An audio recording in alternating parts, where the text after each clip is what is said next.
Okay, are you ready for your duo of stories? We've got 2 stories for you today. The first one, very iconic, legendary Fox in Socks by Dr. Seuss.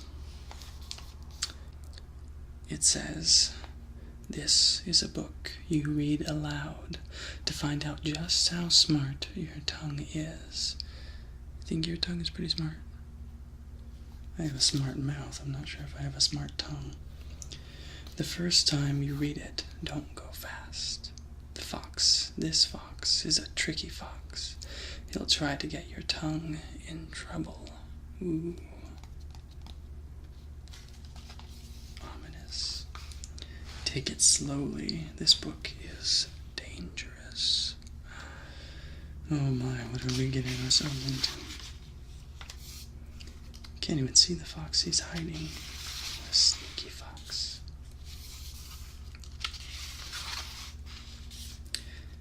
Okay, starting out simple. Fox, socks, box, knocks. Knocks in box, fox in socks. Knocks on fox in socks, on box.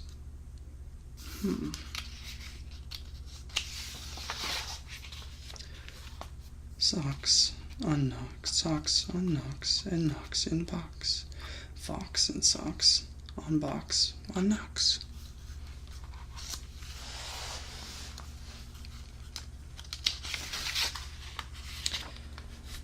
Chicks with bricks come. Chicks with blocks come. Chicks with bricks and blocks and clocks come. Oh my. Look, sir, Mr. Knox, sir. Let's do tricks with bricks and blocks, sir. Let's do tricks with chicks and clocks, sir. First, I'll make a quick trick brick stack. Then, I'll make a quick trick block stack. You can make a quick trick chick stack. You can make a quick trick clock stack. And here's a new trick, Mr. Knox. Socks on chicks and chicks on fox. Fox on clocks on bricks and blocks on knocks on box. Oh my, what a cunning fox this is. Now we come to ticks and talks, sir. Try to say this, Mr. Knox, sir. Clocks on fox tick, clocks on knocks talk. 6 bricks tick, 6 chicks talk. Please, sir, I don't like this trick, sir. My tongue isn't quick or slick, sir. I get all these ticks and clocks, sir, mixed up with the chicks and talks, sir. I can't do it, Mr. Fox, sir. I'm so sorry, Mr. Knox, sir. Here's an easy game to play. Here's an easy thing to say. New socks, 2 socks. Whose socks? Sue's socks. Who sews whose socks? Sue sews Sue's socks. Who sees who sew whose new socks, sir? You see Sue sew Sue's new socks, sir. That's not easy, Mr. Fox, sir. Who comes? Crow comes. Slow Joe Crow comes. Who sews Crow's clothes? Sue sews Crow's clothes. Slow Joe Crow sews whose clothes? Sue's clothes. Sue sews socks of fox and socks now. Slow Joe Crow sews knocks in a box now. Sue sews rose on Slow Joe Crow's clothes. Fox sews hose on Slow Joe Crow's nose. Hose goes, rose grows, nose hose goes some, crow's rose grows some. Mr. Fox, I hate this game, sir. This game makes my tongue quite lame, sir. Mr. Knox, sir, what a shame, sir. We'll find something new to do now. Here is lots of new blue goo now. New goo, blue goo, gooey gooey. Blue goo, new goo, gluey gluey. Gooey goo for chewy chewing. That's what that goo goose is doing. Do you choose to chew goo too, sir? If, sir, you, sir, choose to chew, sir, with the goo goose. Chew, sir, do, sir. Mr. Fox, sir, I won't do it. I can't say it. I won't chew it. Very well, sir. Step this way. We'll find another game to play. Bim comes, Ben comes. Bim brings Ben broom.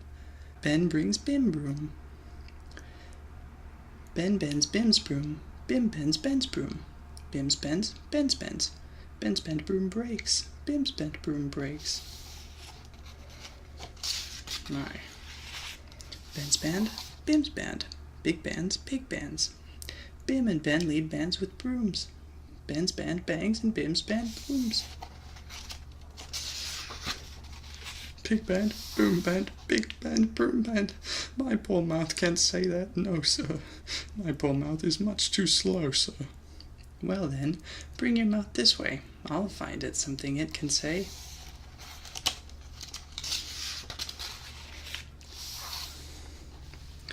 Luke Luck likes lakes. Luke Stuck likes lakes.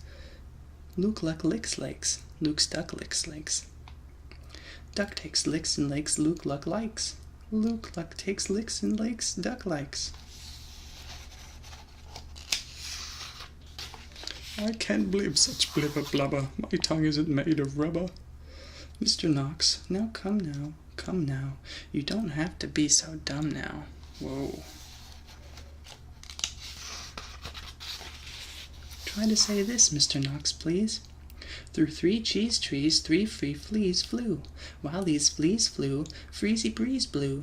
Freezy breeze made these 3 trees freeze. Freezy trees made these trees cheese freeze. That's what made these 3 free fleas sneeze. Stop it, that's enough, sir. I can't say such silly stuff, sir. Very well then, Mr. Knox, sir. Let's have a little talk about Tweedle Beetles.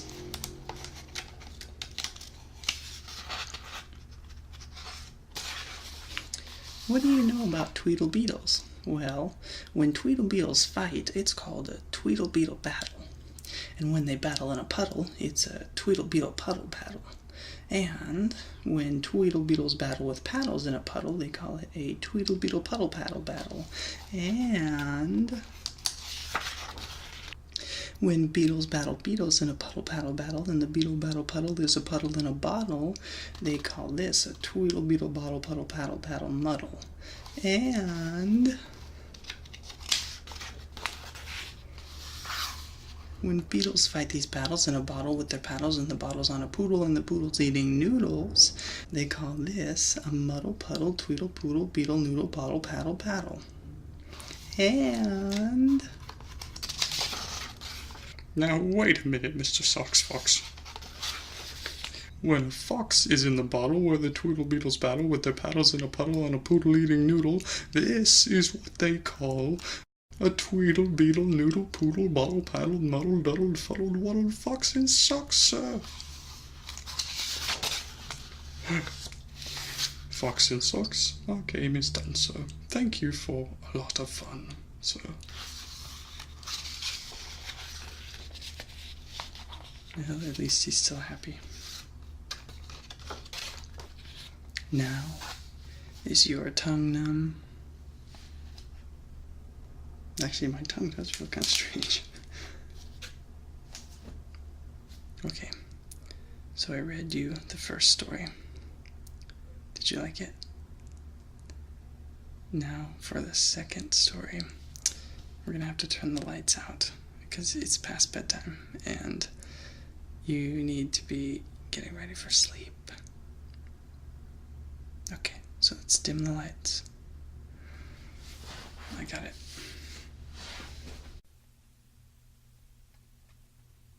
Okay. So you're all tucked in, ready for sleep. Excellent. Okay. I am going to read you a story called The Beggar King. Let me tell you a tale of long ago, from the old city of Jerusalem, back in the days when Solomon was king. He had reached the height of his power and was known throughout the world for his wisdom. With it, he had brought Jerusalem to a golden age. He was the happiest of men, and might well have remained so, had it not been for a strange dream. It came to him one sweltering night. In it, he saw the door to his chamber open and felt a cool breeze. A moment later, in came his long-dead father, King David. The elder king spoke to his son from the world beyond, telling him of the celestial Jerusalem, identical in every regard to the earthly city, but for a single difference. In the center of the city stood a magnificent temple. And you, my son, must build such a temple. He described the building in great detail, even as to the size and the shape of its stones, as Solomon listened in awe. One last thing, which is most important, added King David. You must build it using no metal, for metal is used in forging weapons of war, and this is to be a temple of peace. But father, asked Solomon, how am I to cut the stones without using metal? His father did not answer, but suddenly vanished, and the dream ended. The next morning, Solomon called his advisors together, recounting the strange dream and announcing his plans to build the temple, just as his father had described. When he told them he wished to cut the stones without metal, they were as mystified as he. Only one, Benaiah, his most trusted advisor, offered a suggestion. Your father once spoke of a tiny worm called the shamek. Though no larger than a grain of barley, it was said that this worm could split through stone. In fact, this was the worm that had been handed by God to Moses to carve the 10 Commandments. Where would I find this worm? Asked Solomon. It has not been seen for many years, Your Highness. Benaiah paused. Not since it came to be in the possession of Ashmodai, the king of the demons. A hush fell over Solomon's court, for all knew of the power of the demon king. Only Solomon was not afraid. Very well then, he said, I shall summon Ashmodai.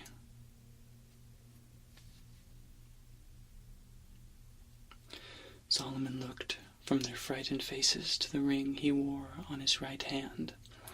A simple gold band. It had been given to him by his father, and had great powers, for it was inscribed with the secret name of God. Solomon had used this ring to summon demons before, lesser demons, but never had anyone summoned the great king of the demons, who lived at the far end of the world, where the mountains were made of copper and the sky was made of lead. Those in the court drew back as Solomon twisted his ring.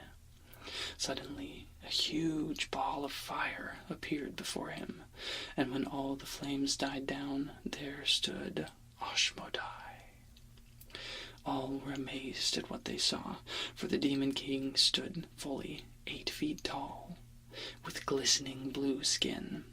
He had the feet of a chicken, the wings of an eagle, the head of a lizard, and the personality of a jackass. Well, well, if it isn't Solomon, he said, his voice as slippery as his skin. The great, the wise, and the powerful. Even so, he is not content with the size of his kingdom, but must intrude upon the realm of darkness as well. Tell me, Your Highness, why have you summoned me? I want the worm known as the shamir, so I may use it to cut the stones for my temple. Is that all? Asked Ashmodai. Then here it is, he said, producing a small leaden box. Now, I demand you release me. No, said Solomon, not yet. I shall keep you chained up here for 7 years. It will take me to build the temple, to prevent you or any other demons from causing mischief. After it is done, I will ask you one question, and only when you answer it shall I set you free." "A question from me, from the wise King Solomon," mocked Ashmedai. "And what might that be?" "I must think of it." "Very well, then," answered Ashmedai. "I shall be here, waiting." With Ashmedai in the palace, strange things began to happen. Solomon returned from supervising the building of the temple one day to find that all the pillars in the palace had turned to trees, their boughs filled with greenery and ripe, luscious fruit, figs, oranges, and pomegranates. Another night he looked up to see gold coins falling like rain from the domed ceiling of the palace, only to disappear the instant they touched the ground. Sometimes Solomon would hear sweet strains of music, yet when he tried to listen, there was nothing. Ashmedai was a master of illusion, and these illusions Solomon found endlessly fascinating and infuriating, for they defied his understanding of the world. Each time he found himself fooled, Solomon felt as though his crown were missing a jewel. So, after 7 years, when the temple was completed and perfect in every detail, Solomon spoke to Ashmedai. "Now, as promised, I shall ask you a question, and only when you answer it shall you be free. For all these years I have watched your illusions. As a great judge, I am often called upon to distinguish between reality and illusion. Now all I ask is this: what can you teach me about illusion?" With this, Ashmedai laughed a wild, maniacal laugh that echoed through all of Jerusalem. "Illusion," he cackled. "The great wise king, who has nothing better to do than torment demons, wishes to learn about illusion. Oh no, your highness, that would be unthinkable, absurd, impossible." Suddenly Ashmedai stopped, a grin spreading across his lizard face. "Unless, of course, you would be willing to remove your ring." "My ring?" said Solomon. "Remove my ring?" Solomon looked at the ring, remembering his father's words. "As long as you wear it," he had said, "you will be protected. If you remove it, even for an instant, there is no telling what will happen." And now here stood Ashmedai, taunting him. "Yes, Solomon. If you wish to learn what I know of illusion, you must remove your ring." "That is out of the question," said Solomon. "Very well, then. You shall not learn the secrets of illusion from me." "Then I'll not set you free." "That's quite all right. Time means nothing to me.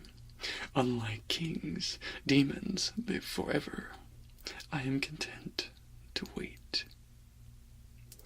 He slumped down in his chains and began humming to himself.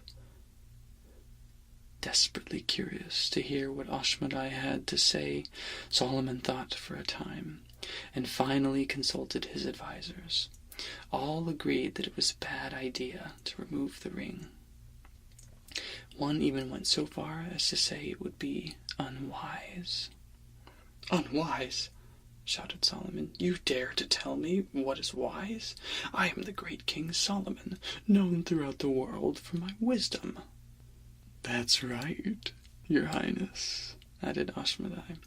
"Why should someone as wise as you listen to them?" Solomon's advisors remained silent, as afraid of the king as they were of Ashmedai. Their comments would have been useless, for Solomon had made up his mind. "I shall remove my ring," he said, "just long enough to hear your answer." Solomon had Ashmedai placed at one end of the palace, surrounded by 24 guards, while he himself stood in the opposite corner. "Yes, Solomon," said Ashmedai, "remove your ring." Slowly, Solomon slid the ring from his finger. For a moment, nothing happened. Then a gentle breeze began to blow through the palace. Soon it grew stronger, turning into fierce gusts of wind. As Solomon watched, he realized in horror that the wind was coming from the wings of Ashmedai.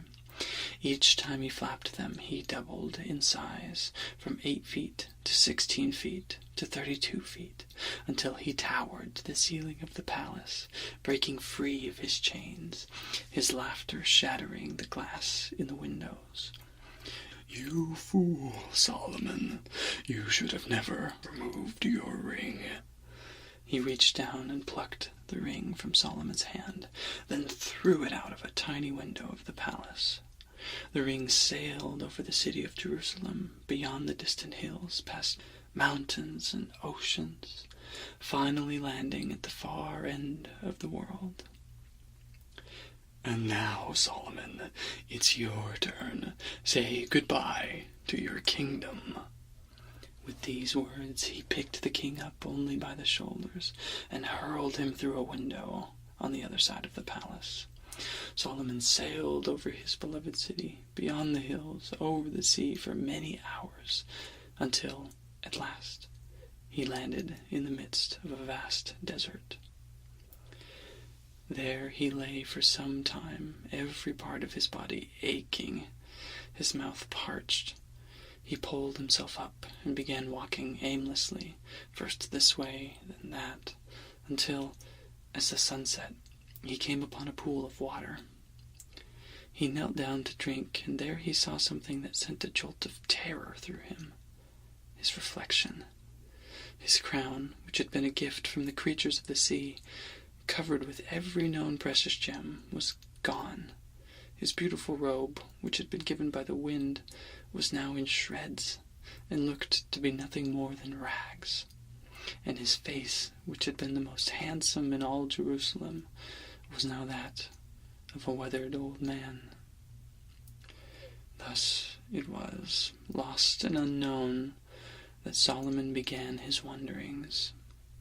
Never could he have imagined the twists and turns his road would take as he struggled in vain to return to his beloved Jerusalem. It was a journey that would take him great distances and last a lifetime. And it was after this lifetime of wandering that Solomon found himself alone in a boat, an old man adrift at sea. He spent his days fishing and marveling on all that had happened since that distant day so many years before, when Ashmedai had cast him halfway across the world to the midst of a vast desert. He had been forced to make his way as a beggar, wandering from place to place, trying to find someone who would believe that he was really a king. Finally, he gave up and simply tried to convince them he was hungry. He lived off the scraps of food he could beg, but he eventually found work and as a cook for another king. But he lost that job in shame and was banished to die in the wilderness. He would have, too, had he not been captured as a prisoner by a band of thieves who sold him as a slave to a blacksmith. It was after 7 long years that he earned his freedom, along with a single bag of gold. This he used to buy a boat, hoping it would carry him back to his beloved Jerusalem. He had set sail with fair winds, but those had died just 1 month into his journey. Nor had they returned, and with no land in sight, it slowly began to dawn upon him that it was here, at sea, lost and forgotten, that his life would end. The realization surprised him, as had every twist and turn his journey had taken. Yet nothing surprised him quite so much as what he had come to feel. A simple sense of peace. At last he had come to accept what life had handed him. It happened one day as he sat lost in thought that he felt a tug on his line. It came from a huge fish, so large, in fact, that it dragged the boat back and forth, this way and that way, for many hours before Solomon pulled in a huge shark, the largest he had ever seen. As he cleaned it out, he saw that its belly contained other fish it had eaten, including one of a sort he had never seen before, a small blue fish. Though old and on the verge of death, he was still curious to learn. He cut this fish open too, and stopped. For inside, he saw something shiny, something golden, a ring, his ring. He held it up to the light, recognizing the writing on the inside, the secret name of God. Then, ever so slowly, he slid the ring onto his finger. Instantly, he found himself dressed in fine robes, seated in a comfortable chair inside a magnificent palace. All around he saw guards standing at attention, with Benaiah, his chief guard, to his right. And to his left stood a tall blue demon, Ashmedai, locked in chains, who spoke. "Well, Your Highness, we're waiting. Are you going to answer the question?" Solomon was too stunned to speak. Finally, he said, "Question? What question?" "Why, the question I asked you nearly 1 hour ago." One hour? Why, it's been nearly 50 years. Benaiah spoke up. Your Highness, I'm afraid you've been sitting there in silence for 1 hour. You may wish to answer the question. The question, yes. Ashmedai, would you repeat the question? Certainly, Your Highness. Have you learned anything about illusion? Solomon said nothing for a long time. Then, slowly, he nodded to Ashmedai. Yes, I have. You may go. With that, the Demon King laughed one last laugh and began to shrink, smaller and smaller, until he was no larger than a chicken. He slipped from the chains, flew 3 times around the palace, out a window, and over the temple that Solomon had built, never to be seen again. Solomon went back to ruling his kingdom, but was a different man.